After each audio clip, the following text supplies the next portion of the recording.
Well, I don't know about you, but like I do crave human interaction. Yeah, it's interaction is the second level, I think, of survival.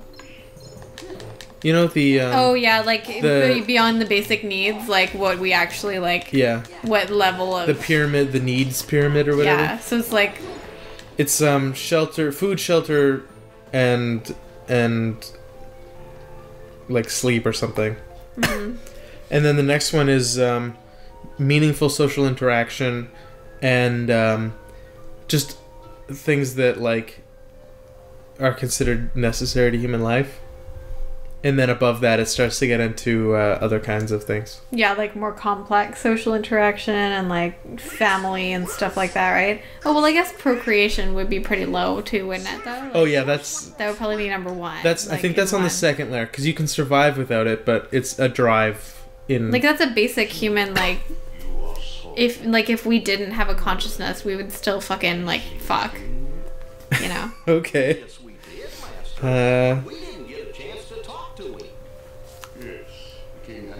Let's see. Yeah, it's the hierarchy of needs. That's what okay. So, hang on. So, physiological, so food, water, shelter, sleep, that kind of thing. Hang on, I need a better image. You need to, like, click image. Okay, so safety is the next one. Okay. Security of body, resources, family, health, property. Oh, and then the next one is friendship, family, sexual intimacy. And then the next one is self-esteem, confidence, achievement, respect of others. And that's where it becomes like, you think like, how can someone in a first world society kill themselves? It's that this is a human need that isn't met, but they have met the ones below it. So like, these might not be met in third world countries, but fucking safety isn't met in a third world country. Okay. So therefore, they worry about that one first, right? Before they get higher. And then self-actualization is the... is like the philosophical step of choosing to become more important. Mm-hmm. So, like, physiological comes down to, like, very basic things. Like, even breathing is listed on this. Mm-hmm. But, yeah, it's safety and physiological is, like, the jump up to love and belonging is the biggest one that changes, like... And, I mean... It's kind of weird because, like, you can have friendship easier almost than you can have some level of safety. Mm-hmm. But you need safety more than you need friendship. Okay. I thought that it was sort of like they built on each other. Like, if you... Yeah, they do, but, like... Like, if you have a physiological, like, fulfillment, then, like, and the safety, then you can do the love and belonging. Yeah, and like, a big part of... if you don't have the safety, then it's hard to feel love and belonging. Like, your physiological includes sleep and, like, a homeostasis, okay. So, like physiological includes a place to live, but like you are safer when you're living in a place, right? So it does build up, and like the more steam you have, the more capable you'd consider yourself to be of self-actualization. Okay. But conceivably, you could pull off self-actualization without friends or family. Okay. It's just that something you're more likely to want as a human being is social interaction more so than like finally attaining what it is to be human, kind of. Although you could argue that becoming a hermit is what you would be able to then find what it is to once you get to the top. Yeah. Yeah. I always thought that puzzle was interesting, or that pyramid was interesting, because it gave me a new way of thinking about. Because it really, like, the easiest thing it gives you an answer to is why someone would kill themselves over depression or something. Mm-hmm. And why depression is a serious issue. Is because when you get that weight into it, it's when you are aware of a human need that you aren't receiving, that's a hardship, right? So why is Sid acting like Merlin? I don't know. He kind of... I think they were too lazy to... Oh, no, Merlin hangs out later. He shows up, or he was in the first one anyways. But so was Yensid. Was he the Sword and Stone Merlin? Yep. And he was hanging out with Glinda the Good Witch. I mean, the fairy godmother. So you know that Yensid is based on Disney, right? Like... No, it's Sid from Final Fantasy. What do you not understand about that? Sid is in every Final Fantasy game. Sid also shows up in this too. Gorge, that must mean if everybody's heart was full of light, then heartless would go away. Finger. You know, actually, at Disney World and Disneyland, they point with their whole hand. Yeah. Because in some cultures, it's offensive to like point. Their whole hand, or I think it's 2 fingers, but you don't. Or no, it would be 3. Because 2 kind of looks like again. I don't know. It's usually your whole hand. I think like they just gesture like that. So I thought that was interesting. Heartless. That's a heart song. Oh. It's a good heart song. Heartbreaker, love taker.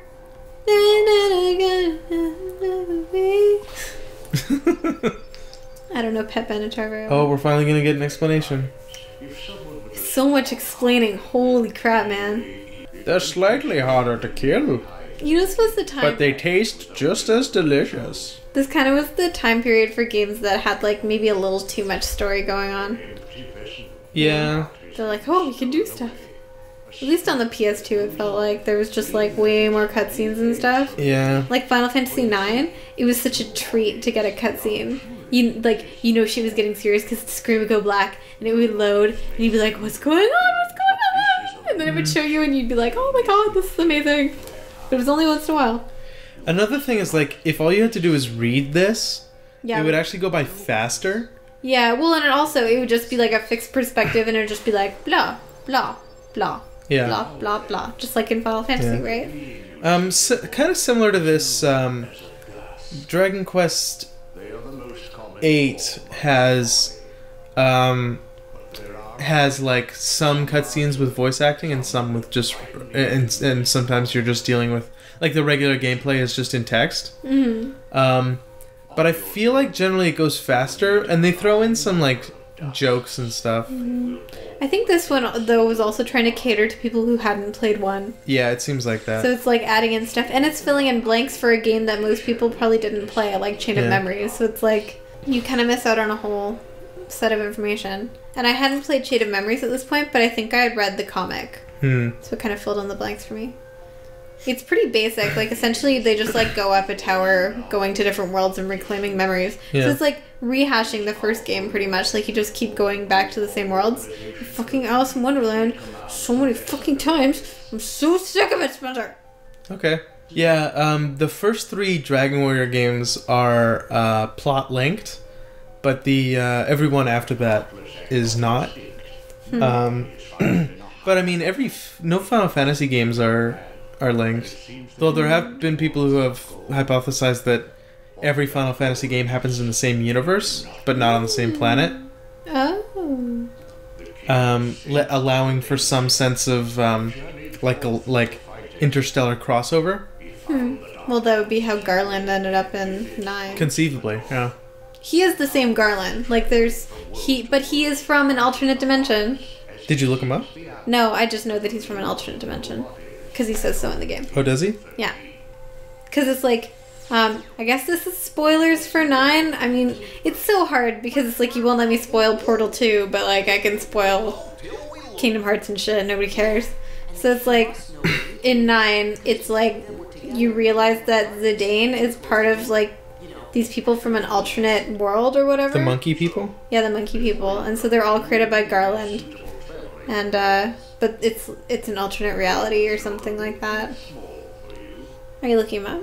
Yeah, so he was the antagonist in the original Final Fantasy, and allowing him to exist forever and become the god Chaos, which is what I said. Now they're making fun of how short his clothes are. Well, it doesn't strictly say really that they're the same. Could you look up him for Final Fantasy IX? So I guess Sleeping Beauty or Aurora shows up on Sophia the First, the show. So a lot of little girls are asking for Aurora dolls. I see. And the parents are like, who the fuck is Aurora?